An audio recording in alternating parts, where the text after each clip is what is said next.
Friends and family, thank you guys so much for tuning into Every Day's a Saturday with your host, me, myself, and I, Brian Roof. Today, you guys are going to be watching or listening to episode 14, When I Deployed to the Middle East. I want to thank you guys so much for tuning in. And if you guys haven't had the chance to check me out on YouTube, I am now up and running on YouTube. Go check me out over there and subscribe. And if you guys are watching me on YouTube and you haven't had the chance to go check out some of the audio podcasts from when I first started this whole thing up, you can go check me out on Spotify, Anchor, or Apple Podcasts, Google Podcasts, pretty much any of the podcast platforms that are out there. Once again, I thank you guys so much. I am finally settled in, moved in, so I am able to kind of continue and get back on to having the daily, weekly shows and also some of the interviews. I hope you guys have been enjoying them up to this point. But without further ado, let's go ahead and get into our buddy check. It's buddy check time, guys. All right. Hey, just want to make sure everybody out there, I want to make sure you guys are doing all right. I know that life out there doesn't always, treat us well. And there's going to be those days that are really rough. There's going to be those days that, you're getting your wins and sometimes you just got to get used to having the losses too. I know it's rough, because being a Marine, something that we were always trained is to never, give up, never fail and things of that nature. But, ever since I've gotten out of the Marine Corps, I've really had to learn about, failing, and realizing that, sometimes when you fail, it's not always a defining moment in your life. It's not always what, defines you at the end of the day. It's just a moment in time that you can get past. I assure you, I've definitely had some really, really shitty days where I've, almost felt like giving up myself. But, I just, I always have a fire in myself to never give up. And there's, so as long as that fire is always lit, I'm going to keep on going. And my family, the people around me, they always, obviously are part of what keeps me lit. So, trying to find a good support group. And if you don't really have a good support group and you don't have anybody to talk to, there's a crisis lifeline out there.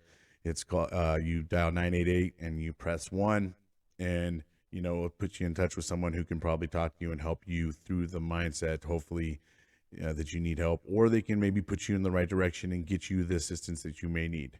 So don't be afraid to reach out if you need to. And also, if you're also in a great moment, great time, reach out to some of your friends and some of your families and, maybe you haven't talked to them in a while, just to say hi. You never know how much that could mean to someone. So, just check up on your friends, your family, your loved ones, and make sure they're doing okay. I hope everybody has a great day. Bang. All right, friends and fam, without further ado, let's go ahead and get into episode 14, When I Deployed to the Middle East. All right, guys, so if you guys just tuning in for the very first time, you guys want to go check out my previous episodes, you guys can go ahead and go check those out. Then you guys can kind of understand how we got here. If not, then you guys understand that when I left off, I was starting to get to the understanding that I may be deploying over to the Middle East. Some of the guys in my unit had already got their orders and were already over there for the first wave to be kind of like an early party to start setting up some of the camp. So before I end up getting too into this, I have a couple of things I'm able to share with you guys now, especially now that we're on video, and I came across a couple of things. Now, before I ended up deploying over to the Middle East, I ended up getting promotion to Corporal. So I'll go ahead and read you guys these. So the orders were typed up in January, but the orders did not take effect until January 1st. So here we go. To all who shall see these presents, greeting. Know ye that reposing special trust and confidence in the fidelity and abilities of Brian William Roof, I do appoint this Marine a corporal in the United States Marine Corps, to the rank as such from the first day of January 2003.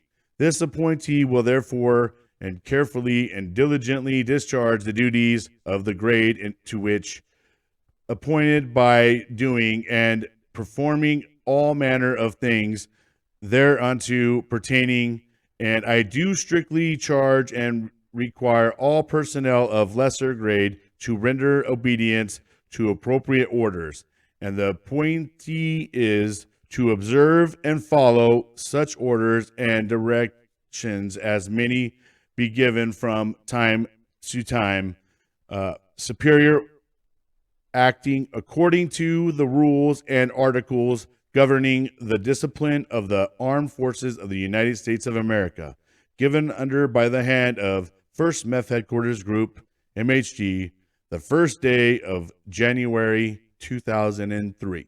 So I end up getting promoted, and they pinned me on January 1st. And when you pick up NCO, you earn your blood stripes, and that's when you actually get to wear a red stripe on the side of your dress blues. And so, they do a little bit of an initiation when you get pinned. They, for one, don't put the pins on the back, and you get guys, boom, pound the chevrons into your skin. Feels pretty good.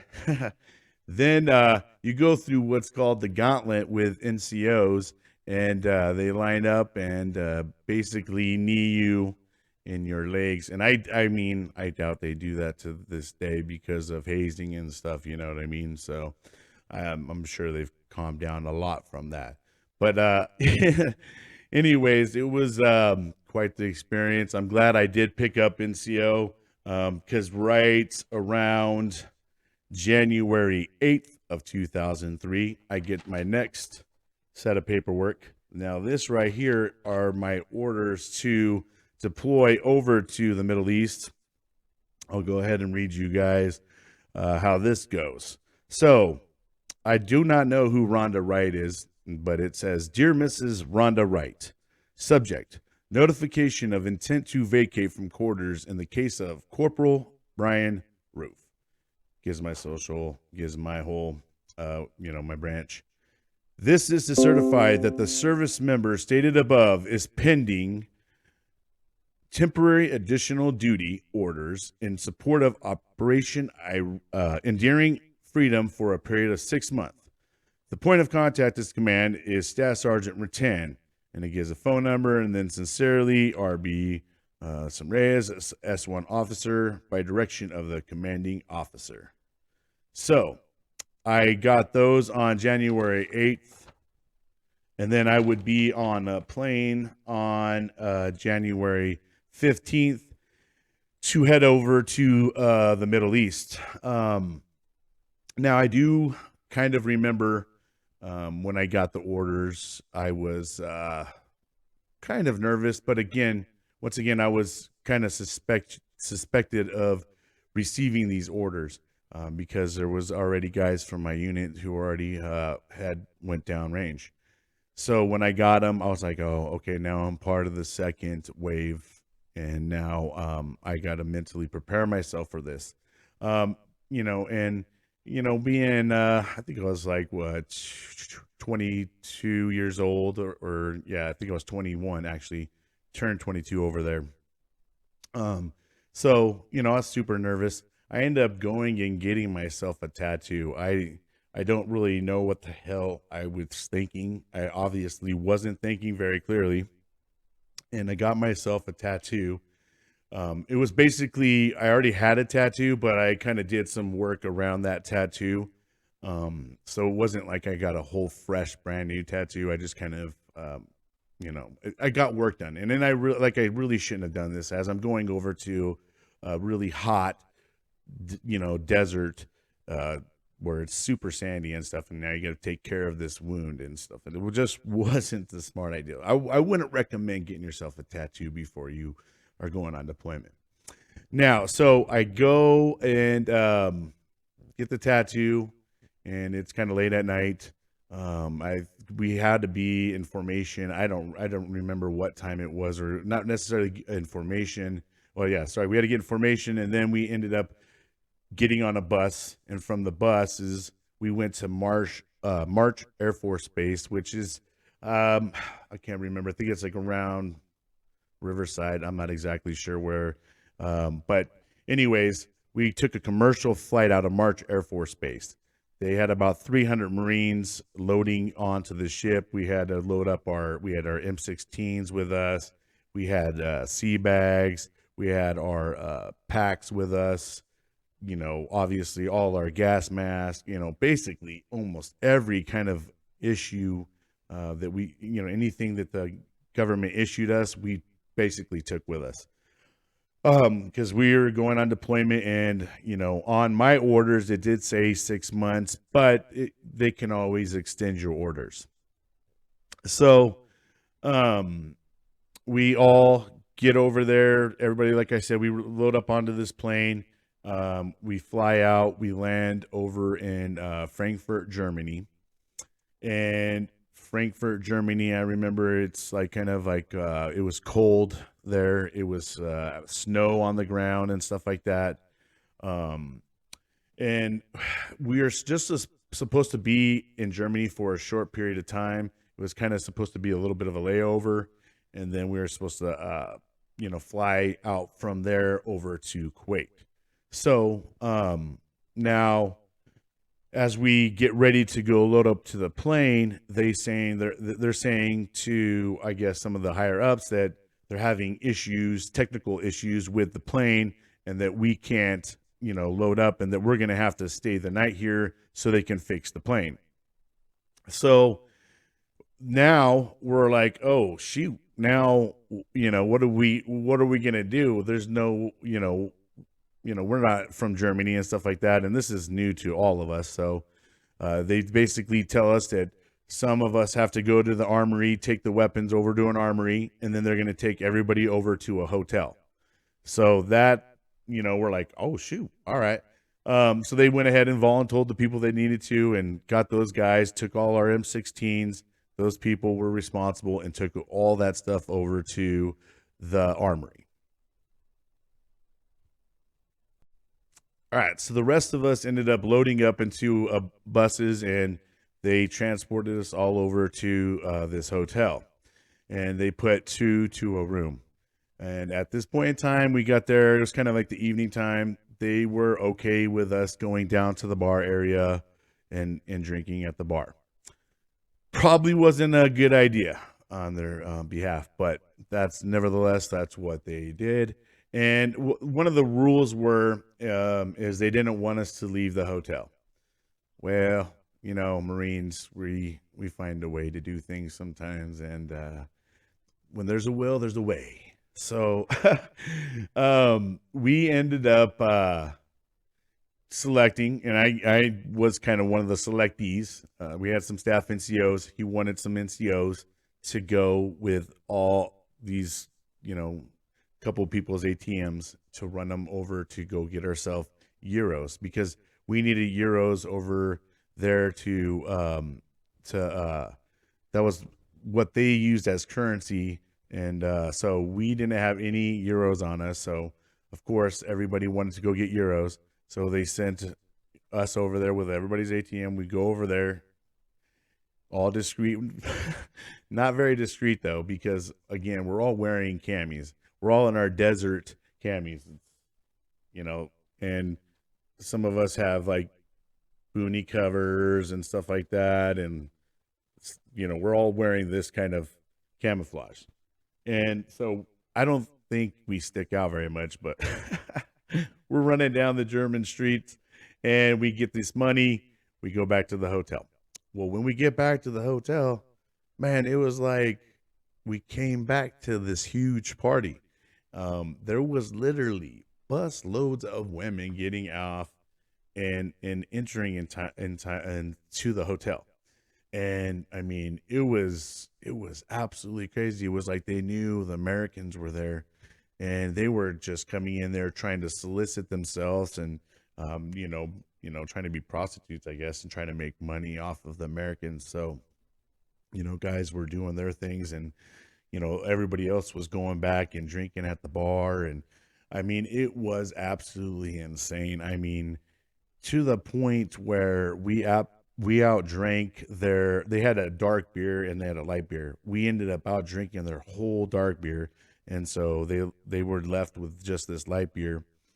And I think we had to be in formation like at 04 in the morning or something.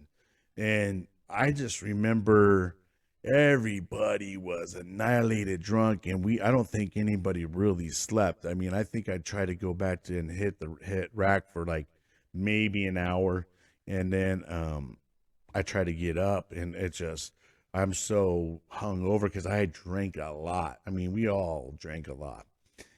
So we're coming out, and it looks like a war zone when I'm coming out of this hotel.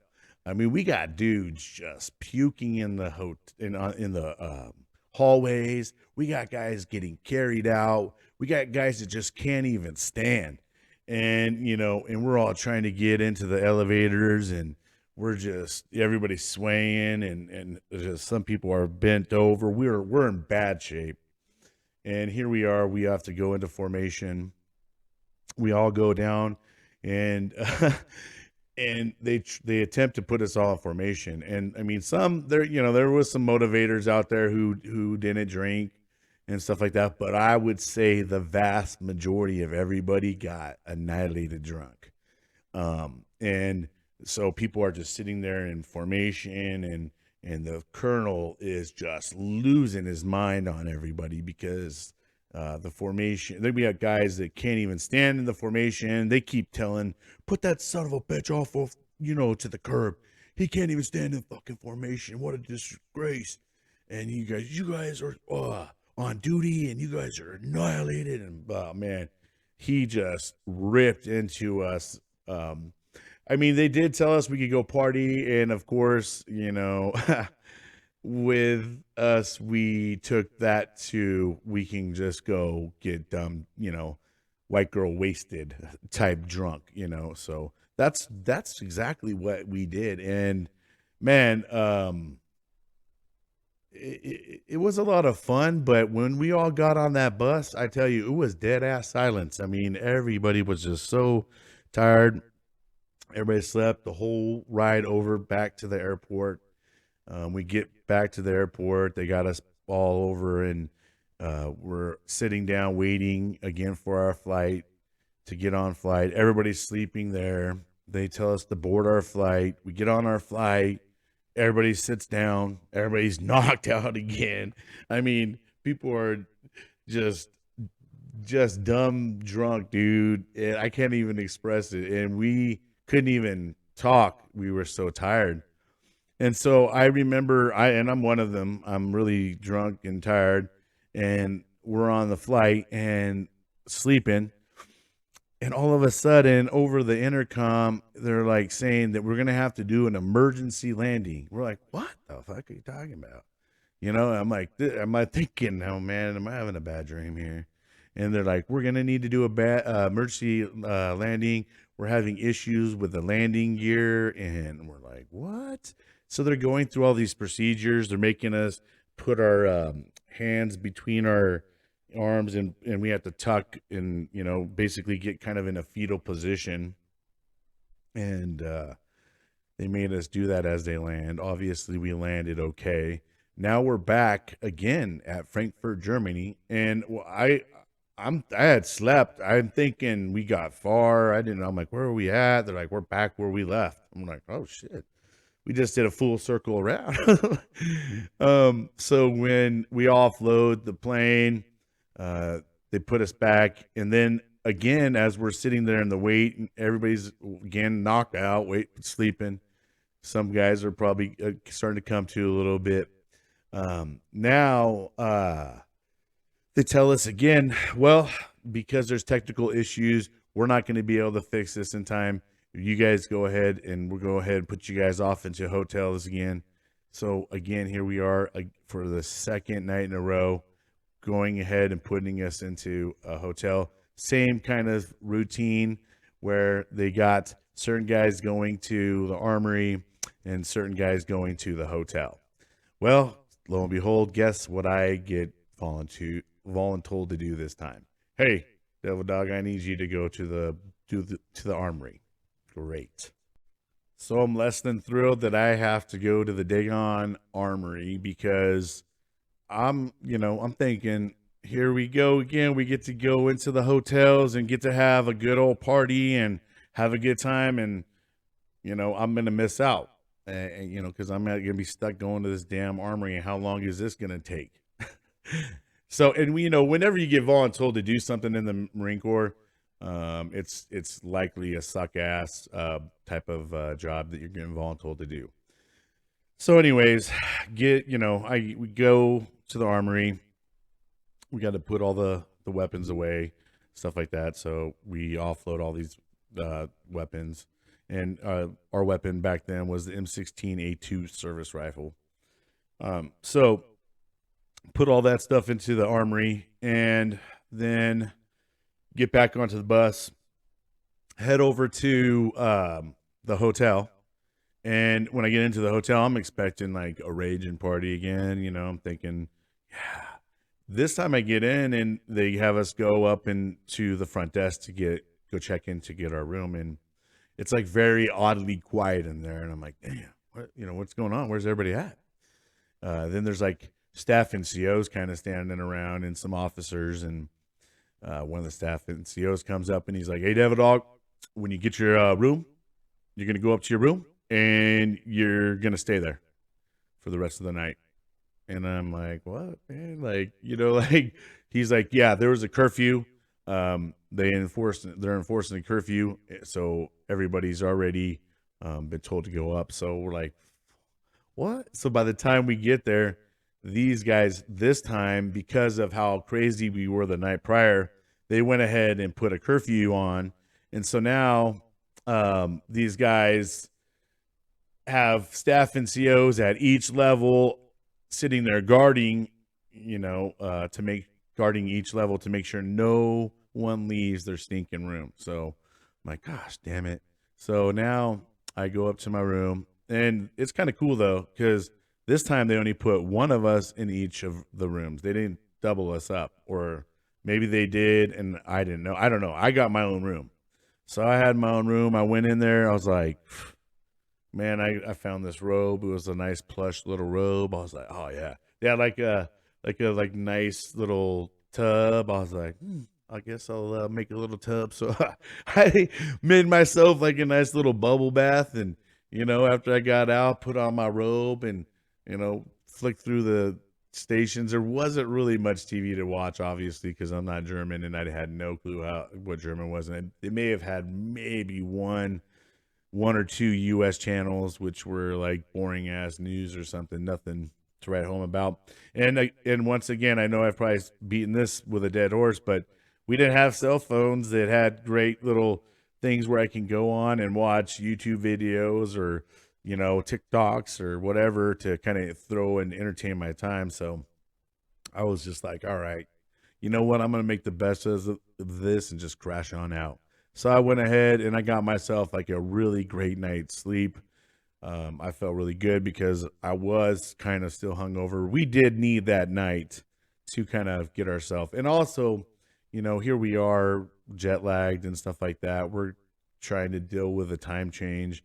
I want to say it was like, I don't know, 11 or something like that hours difference. I know sometimes when it was morning for us, it was like evening for them, for the US and stuff like that. So when we finally get up in the next morning, we all go into formation, get ourselves back on the plane, and this time we fly successfully over to Kuwait. And now when we get off at the plane on Kuwait, it's crazy. It is like the desert, very open, and it's just crazy how deserty it is. Well, we get there and there's these buses waiting for us, and these buses are totally covered. Like, you can't really see out of them. You kind of can, but there's like mad curtains because it's like so hot. It gets really hot there. I guess that's kind of a way that they try to keep their passengers cool. I don't know. Feels like a dang oven. But we get there in now it's around January 16th, January 17th, January 18th time frame. I don't know. I know I flew out around January 15th. I really start losing track of time as I'm over there. So we get onto these buses, and these buses are very sketchy. I'm telling you, they got these guys driving, and we're just getting used to this lay of land. There's certain rules too over there that you got to kind of abide by because of the way that they take insults and stuff like that. Like giving a thumbs up over there is not, you don't give thumbs up over there. Things of like that, things of those nature. You don't really shake or use your, I think it's left hand or something to that nature, because they use that to wipe themselves and stuff like that. So their custom and courtesies are a little bit different. So they did try to give us a little bit of insight and gave us a warning of certain things, like do not do this and don't do that, and make sure when you do this, you're doing that. Just to try to not insult them or, make things any worse. Because some of the people were happy we were there, and some of them were pretty pissed that we were there and didn't want us there at all. So, we definitely didn't want to insult them any further. So we're driving along on these buses, and at this point in time, I'm kind of in and out of sleep because I'm tired, but I'm also at this point in time starting to get super anxious and wondering, like, okay, where am I fucking going? This is crazy. It's total, foreign land. I have no clue, what I'm getting myself into at this point in time. So we're sitting there driving through, and finally we get to our destination, which was a place called Camp Commando, and this is located in Kuwait, which is kind of on the border of Iraq and Kuwait, kind of. So we offload, and I'm just like, looking in, like, wow, this is crazy. There's just like a couple tents. There's a lot of big 20-footers there, and then. So the reason why I'm there now is I'm kind of an early party. The second wave is here to offload ships and stuff like that, to bring the vehicles, the equipment, and stuff like that off of these ships. So that way, when everybody, all the units and everybody else comes over, all their stuff will be already staged and ready for them. And all they got to do is basically, get in, get their drivers, and roll out to wherever their destination was. In the Middle East, there was a lot of different camps. I was at Camp Commando. There was like Camp Fox. There was Camp Doha. I can't even think of all the names right now, but there was Coyote, just a whole bunch of names. And as I'm sitting here saying all this stuff, they're now starting to float through my head. But so all these different units that had to come through just would take their stuff and then go off to the respective areas. And also we had to be trained and learn how to drive these big vehicles and stuff like that, so we could obviously offload them. So Motor T would take us out training. And one of these times that Motor T would take us out training, this time it wasn't necessarily to teach us really how much to drive. It was more like getting familiar with how to take contact with, whether it comes left or right, and how to exit a vehicle and things of that nature. So we take out some newer guys that were combat engineers. I'm supply. We have the Motor T guy, who's considered the A driver. I'm sitting in the middle seat. Then we have a combat engineer. He's a sergeant, and he's sitting in the front seat. Then we have kind of the same situation in another vehicle that's trailing us behind. And now we're taking these guys out to get them familiar with driving the 7 tons, as well as kind of the area and how to maneuver the 7 tons. Well, the sergeant that I'm driving with, we're driving around, and he's kind of a wild guy. But he's driving around going super crazy. And one of these points of time when we're driving, we can see something like silver it's kind of sticking out in the dirt. And we're like, what the hell is that? So we stop the car. We get the guy, or the 7-ton, the car. We stop the 7-ton and the guys behind us. We got them stopping. We get out, we go, and we're like, what the fuck is that? So we go and look, and gosh dang, it's a proximity mine that's been out there probably since the Desert Storm time and probably got forgot about. So we're like, oh my gosh, here we are. We're driving through this desert, and it's kind of on marked territory. We probably shouldn't be driving through desert, but we are. We're just kind of driving where there's not any dirt roads or anything like that. We're just driving through the desert. And when we realize, like, oh my gosh, we're going through like mines and stuff like that, now we got to be careful. So the sergeant kind of tries to go find a way out of here without going through the whole desert. We want to try to find more of like a defined road that you can tell trucks and stuff like that have been on. So we're not going on unknown land and running the risk of running over a proximity mine.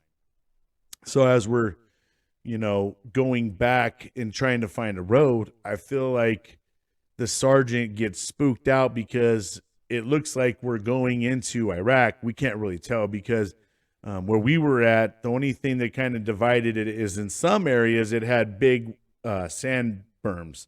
And then in other areas, there really wasn't much of anything.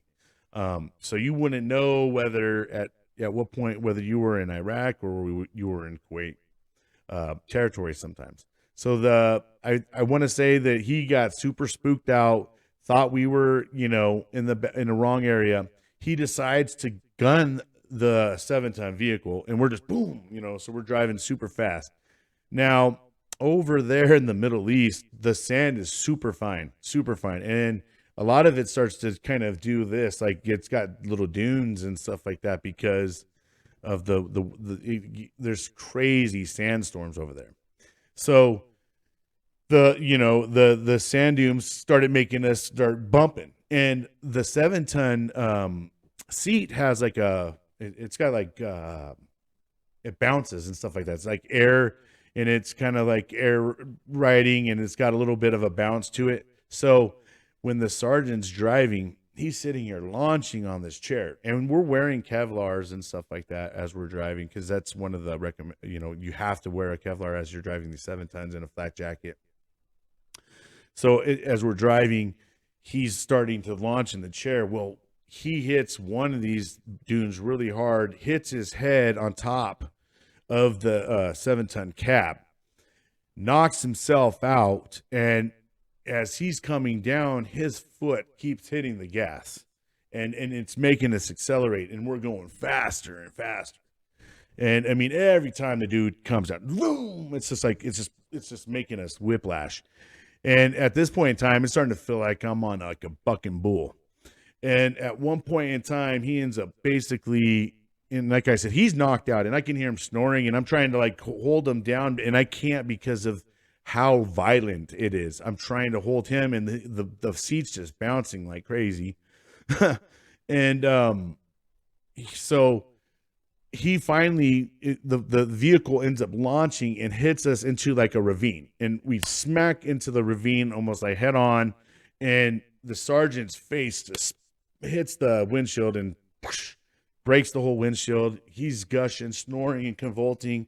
I know I hit like major whiplash. I just like violently, went forward. And I could just remember the 7-ton sound was just sound like it's going to blow. And, the motor T guy's like, turn it off. And, the sergeant's over here convulsing and snoring, and he's in a bad situation. And I'm trying to like get my senses. It's like everything, I couldn't hear nothing. It's like I hear ringing. And then the guys that were following us, they can't see either because of visibility, and they're flying, and they end up flying into the same ravine. But thank goodness they end up landing to the side of us. And so they just barely missed us. And at this point in time, we have destroyed 2 7-ton big vehicles. And now we don't have any comms on us, and our cell phones aren't working out here. So at this point in time, I decide I'm going to go ahead and run up to a road and try to flag down anybody I could see. Now, this is kind of a sketchy situation because we're out in the middle of nowhere, and we probably got like 2 rounds. Two mags each worth of rounds, and there's like a total of, I think, 6 of us out here. And we were not planning on, being gone for more than like an hour. So I go running up to this road, and I flag down, thank God, it's Americans, two Army guys driving in a Humvee. And I tell them, hey, man, we got a sergeant. He's unconscious. We just got in a wreck, and we can really use your guys' help. So he's like, all right, man, don't worry. We're gonna get a medevac in here right away. And I'm just like, oh, sheesh. Okay, so they go over. They see the sergeant. He's finally, at this point in time, he's kind of coming to. He's he's got a huge gash on his forehead from hitting the windshield, and like I said, he's kind of not knowing where he's at, knowing what time it is. He's definitely in a daze. So they get a medevac in, and they're worried about me because there was no shoulder strap or anything. I was just in basically a belt, the belt strap that just went over your lap. So then when I flew forward, I had a really bad whiplash. And so they're concerned that I might have some kind of neck damage or even back damage. So they want me to get on this helicopter and go with the sergeant over to the hospital. Well, I get onto the helicopter, and they don't have me strapped down or nothing at this point in time. I'm just, kind of there. And the sergeant, he's been strapped down and stuff, and he's on a backboard. Well, once we fly into the Kuwaiti hospital, they have like this team of people out there waiting for us. Well, like they're treating us like major trauma, victims. So they come out full teams. They got these beds, everything. They get me on the bed. They end up putting me in like a neck strap, this yellow neck strap, man. And I mean, it's like, it feels like it's constricting me. I feel like I'm getting constricted by a snake. And I'm trying not to panic, and they're like getting me on the stool and like, don't move. We don't want you to go paralyzed. And I'm thinking, my gosh, why are they treating me like this? Like I ran up to a road, came back on that. They put me on a helicopter, not laying down. Now I get to this place, and now I'm a trauma victim, and they're treating me like, like I'm like going paralyzed or something, or I broke my neck. So, I'm on this gurney. They wheel me in. They're like, all right, we need to take him over to x-rays and get him x-rayed right away.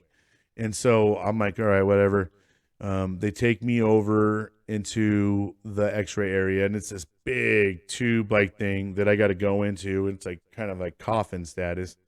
And they're like telling me, I'm going to be in there for like 45 minutes to an hour or something. It's quite a long time. And they're saying you can't move at all during this time, so all right, whatever. They go ahead, they get me into the tube, and as the tube's kind of starting to go, I'm starting to feel the urge that I gotta piss. And I'm like, oh shit, no, this can't be happening to me, man. No way. These guys just got done telling me, it's gonna be a long time. You can't move. If we stop, we gotta start all over. And so I'm like, gosh, dang, I don't really want to start this whole process all over again. But I'm sitting there, and the longer I'm sitting there, it's like the piss urge is coming so bad I can't even hold it no more. And I'm like, hey, I'm sorry, but I got to go pee. I got to stop this. He's like, hey, man, if you stop it, you're going to be starting it all over again. He's like, come on, you're a Marine. And I'm just like, yeah, I'm a Marine that's got to piss. I really got to go, bro. Like, I'm sorry. I could just pull me out. I'll start this thing all over again. Whatever. I don't care. And so he went ahead and pulls me out. And I'm like, okay. and they won't unstrap me. They won't let me, get out of this gurney. So I'm like, oh my gosh, how am I gonna pee? They're like, hey, go find this guy like a Gatorade bottle or something. I mean, no way. So the one guy's like, hey, I actually have one. And he was like, all right, we'll go get it. So the guy comes back with his Gatorade bottle. I'm like, oh no. And so I can't do nothing. My hands are strapped, everything's strapped. These guys have to sit there, kind of undo me, help me get my shit going. And I have to have these guys sit there, hold the cup as I'm trying to pee in it. And like it's just the most uncomfortable situation that I could possibly remember. I mean, here I am like, oh my gosh, bro, I gotta pee, and now I gotta pee in front of all these guys, and it's like, I ain't gonna lie, when it first started happening, the pee didn't come out immediately too, because I am like somewhat got that stage fright. Like, man, can I pee in private, man? Like, so anyhow, I go pee. They put me back into this machine. After the machine, they get me up into a room. Well, the room they go and put me into, it's got these sick British soldiers in there. And I mean, these dudes, they look rough. The room's super dark. These guys got like, they got like curtains, like, like plastic curtains. I'm like, why do they put me in a room with some really sick people, man? Like, these guys don't seem like they got injuries. They seem like they're sick. So, I'm just sitting there, and I'm also starting to have really bad anxiety and stressing out and feeling claustrophobic for that. And then the thing on my neck is really starting to feel like it's super constricting. I'm like, getting to the level of like, I'm starting to panic. So I end up loosening it up and just like to the point where I felt comfortable. And, that didn't go over very well with an Army officer who was the doctor. He came in and saw that I had loosened up my, neck brace, and he was like, what the fuck are you doing? He's like, you could go paralyzed. Do you realize if you have any kind of neck damage and you make any kind of wrong move, you can never move for the rest of your life? And I'm just like, okay, I hear you. He's like, and you're a Marine and you want to take this off, you can't tackle your bitch. Like, just going off, like literally reaming my ass. And I'm just sitting there like, fuck this guy, man. I'm like, goodness. So as he's kind of ripping my ass, here comes my lieutenant and some of my one of my good buddies, Ojeda, comes. And I'm like, hey, Lieutenant, listen, check it out, man. I cannot stay here, sir. I have to leave this place. I can't be here with these guys and that Army captain. He's just, he has it out for me now, man, because I just can't listen to his dumbass things. I was like, I literally ran and I did, I told him my whole story of how, I didn't feel like, oh my gosh, I didn't break my neck or nothing serious like that. I mean, yeah. I felt like it's super strained and like my back hurt and my neck was all stiff, but it didn't feel like I had like a broken bone. So I'm pleading with my lieutenant. They want to try to keep me overnight, and I'm just like, come on, man, let me go back. So he was able to talk them into releasing me to them, and the sergeant that I was with, he had to stay overnight. He was majorly concussed. He had to get several stitches down the center of his head. And so they wanted to definitely keep him and observe him. He stayed. I got to go back to my camp. And then finally, they let me kind of chill. I wouldn't say I really got to chill, but I, had to take it easy for the next day or two. So I'll kind of run you guys through how life was on camp prior to war actually getting started and us taking on the first missile. So basically, during Monday through Saturday, it was kind of like a normal, like you would go to your respective areas. I was supply, and during our time, what we were doing is we were steadily busy. For one, we had these big 20-foot containers full of gear. So we were constantly going in and out of those, making sure that, they all had the proper gear in them. And we kind of had to organize them because they were totally disorganized from being on all the ships and other people going in them. So that was kind of one of the things one of the big responsibilities they had us doing in supply, as well as like they really were adamant as building a big scud bunker. And so we try to use like the combat engineers. They had big tractor trailers sometimes. We got them to kind of initiate and dig an initial hole for us. Then we went and started finding like these things called Air Force pallets. And I'm laughing because I'll tell you about that Air Force pallet. And then there's these big, they call them like Texas barriers or something like that. And they're like a big concrete thing. And so we dug these big holes, inserted the concrete things. Okay. And then on the outside of those concrete things, we enforce these things called Air Force pallets. And there's the big metal, huge pallets. Okay. And they're very hefty and durable. Well, as we are adding on the Air Force pallets, here comes some guy who's in charge of these Air Force pallets or knows about these Air Force pallets, and it was like ripping into my staff sergeant about it because of the cost of how much these things cost, and that we're sitting here using them, in the dirt, and there's no way that we're going to be able to, salvage them after this. And my staff sergeant's like, fuck your pallets. We're trying to save lives over here. And that's what we're using them for, is we're reinforcing our walls and stuff like that with these. And I mean, at this point in time, the things were already dug. There's no way that they're coming out. It was more or less of this guy kind of trying to flex on the staff sergeant. And the staff sergeant, man, my staff sergeant wasn't no weak bitch. That dude was a big bodybuilder. He was in the Marine Corps bodybuilding team, just a big dude. And he didn't take shit, man, from nobody. So he wasn't, down for that crap. And we used them, and we ended up covering the whole thing, and we made this huge berm and reinforced it all. We had this, we had to do sandbags.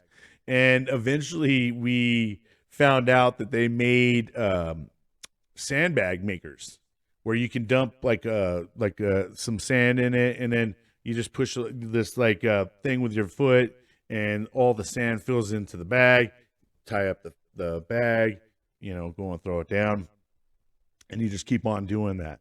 Well, that saved us a lot of time, other than someone having to kind of hold it open and then someone shoveling, because those bags are not easy for one person just to try to fill it up with. I mean, if you have a staff sergeant who's pissed at you, he probably would make you go fill a sandbag by yourself and have fun with that. But anyways, that scud bunker would end up being a huge, thing that we would use a lot once we started getting bombed on and stuff like that. But anyways, now that was kind of the things that we did. Now on Sundays, they would have kind of like a free day. And it was like they would have vendors come in from all these different vendors. They would be selling stuff. Let me see.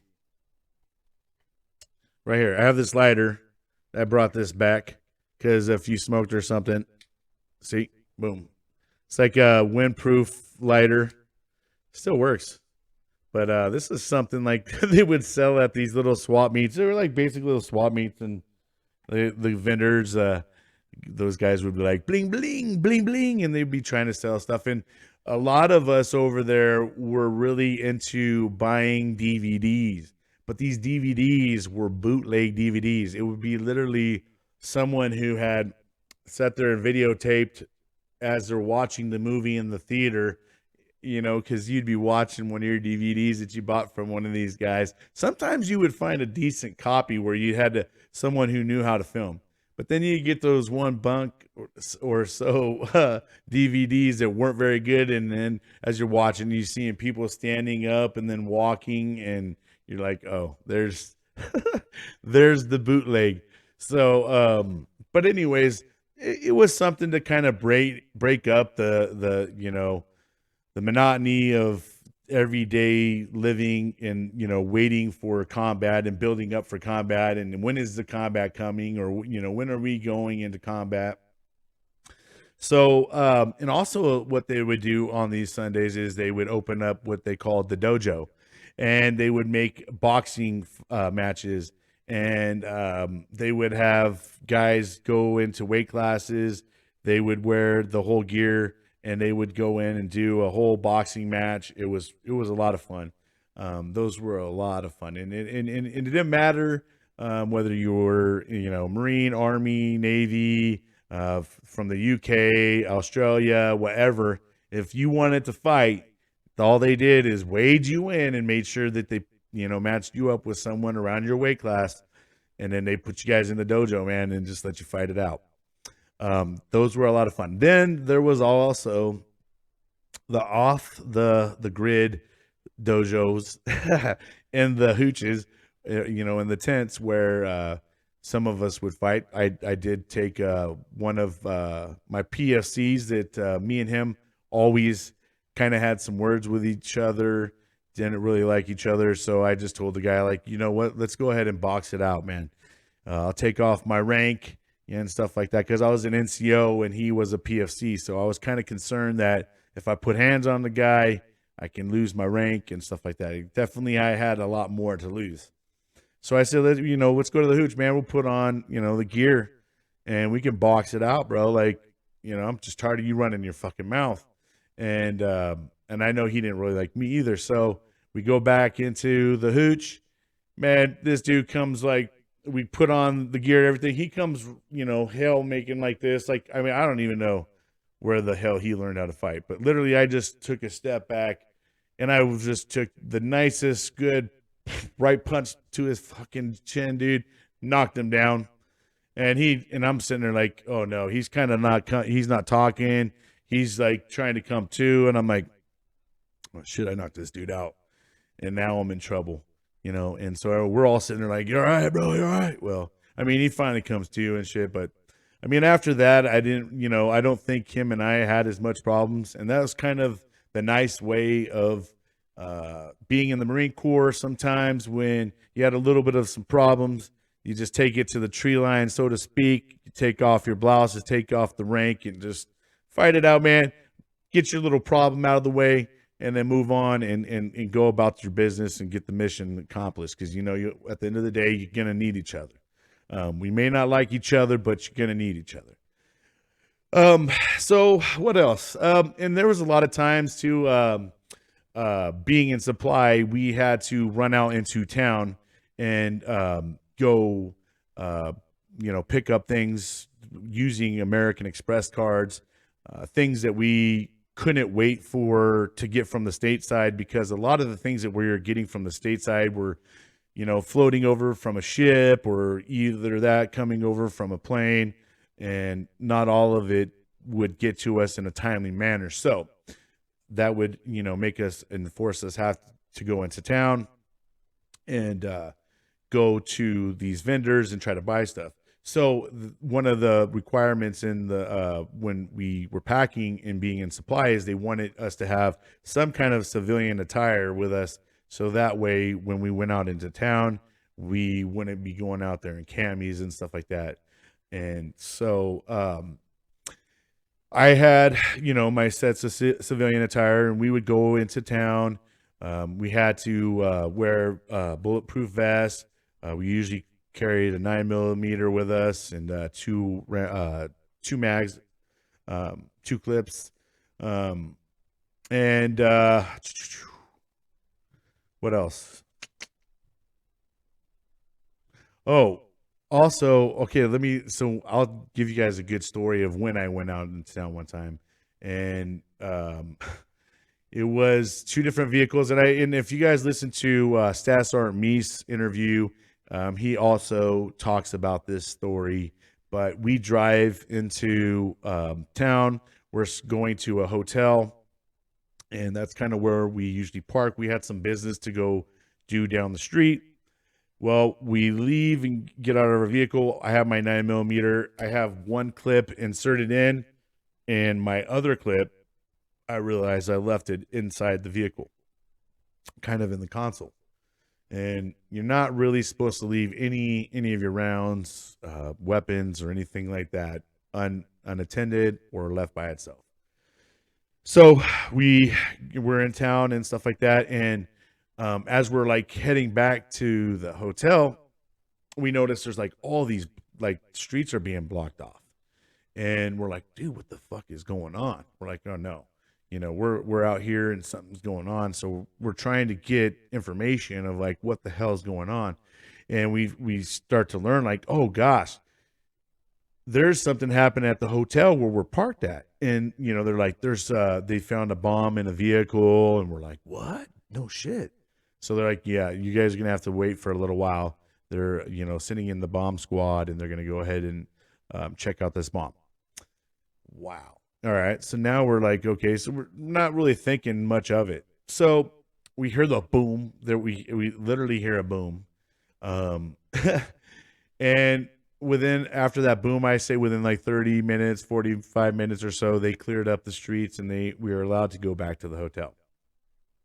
So we go back to the hotel, and we're walking up and down the parking lot, and we can't find our vehicle. I'm like, hey, Sassar, I swear it was parked right here. He's like, yeah, I know.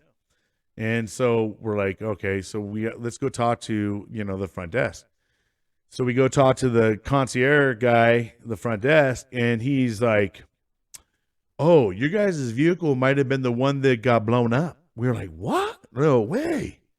They're like, yeah, they're like, the dog hit your guys' car for a bomb. And we're like, what? No way, dude. Like, and we're thinking, did someone plant a bomb on our shit? So, we're like starting to kind of like freak out, like, wow. Well, they're like, all right, now we need to take you guys over to the Kuwaiti police station. They got your vehicle over there. The police want to talk to you guys and everything. We're like, okay.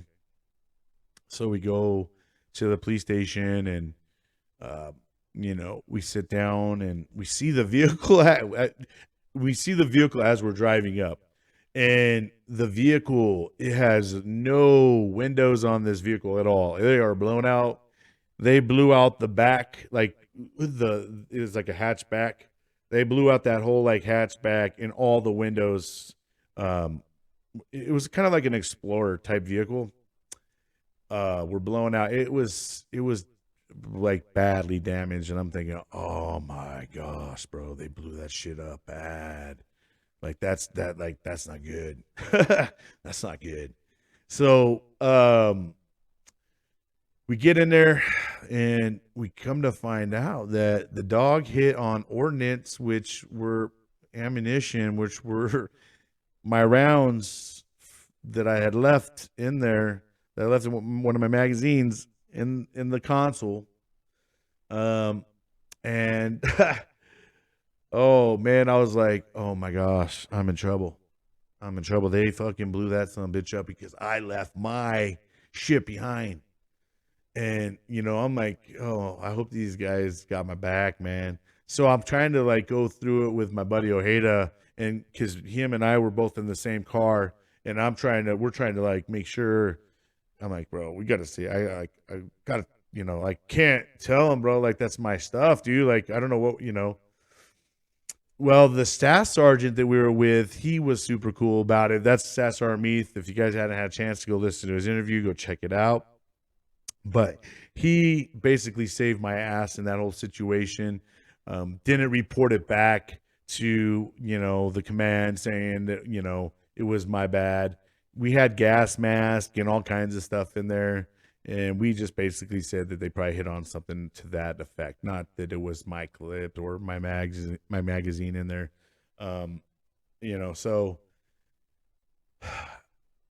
I got my ass kind of saved on that one. My staff sergeant, the one that I had talked about earlier, the bodybuilder guy, he was less than thrilled with me because at this point in time, I've damaged a couple vehicles, and it's literally not like by on purpose or anything. It just he called me the bad luck guy. So and it kind of was that way, man. I was driving one of the vehicles and went to go roll down the window, and the freaking window just dropped all the way down. Like oh man. And then another time we're trying to drive into base, and all of a sudden the vehicle just stalls out. No, it just straight up dies on us. Well, this alerts the base. Like the guys that are on watch at Camp Commando that, are doing duty and guarding the base, it puts them on alert because we end up dying like I don't know, maybe 100 meters away from the base. It does look sketchy. So now they got a vehicle that's just stopped and not doing nothing. And we're getting out trying to flag them down, but we don't want to get our ass shot either because, we know that these guys are heavily alerted and on guard right now. And so they come over with their Humvees and they figure out, oh, these guys are Marines. And they're like, oh, what do you guys need us to do? They're like, well, the car died on us, man. We need to get towed back in or something. So they had to get on the intercom, try to get in touch with everybody. And this is going through the whole base, like that this whole thing's happening. And now they got to bring out like a Humvee with some chains. And good thing, we're good buddies with Motor T guys. So they come over, they bring their chain, hook it up, and they got to drive us back into the base. And here we are just driving in the base, like fucking, it's like a parade at this point in time because everybody's just sitting there fucking laughing at us, like, because we did create somewhat of a stir on camp too, being so suspicious like that. But up until and then other things it started doing is they would bring in what they called it Hardee's. So some of you guys know it as Hardee's. The West Coast, we know it as Carl's Jr. Basically the same thing. They ended up bringing something like that in camp, and I think it was what else did they bring in there? Oh, a KFC, and maybe one other thing. But they started trying to bring, those kind of like little things onto base, so that way we weren't stuck eating so much like MRE type stuff. Because when there was cafeteria there that served chow, but it was it is very cafeteria type food. And the other thing about eating over there in the Middle East was the flies there are amazingly deep, and they come in mobs, man. I mean, you be sitting there just trying to eat your food, and you're trying to blow them off your spoon, man. I mean, it does get to the point where you're kind of like getting sick by it, like, oh, this is kind of gross. I don't know if I can eat this shit no more, but it's legit. It is, there is immense amount of flies. I can't even express that enough. If you've been over there, you can totally contest to that. But that was quite the experience, and did not like having to eat at the cafeteria if I didn't have to, because it was just a fly fest there, and it was gross. But anyways, guys, I'm going to go ahead and probably cut it off here. I know I've ran my set for quite a while here. The next show, when we're going to get into the next episode, I'm going to go ahead and start talking about when we had incoming missiles hit us and when the day actual war started, which was March 8th for us at Camp Commando. But anyways, I hope you guys are really enjoying this show. If you guys hadn't had a chance to subscribe, like the show, please go ahead and do so. That will really help me out. Otherwise, I hope you guys have a great day, and God bless. Boom. Take care.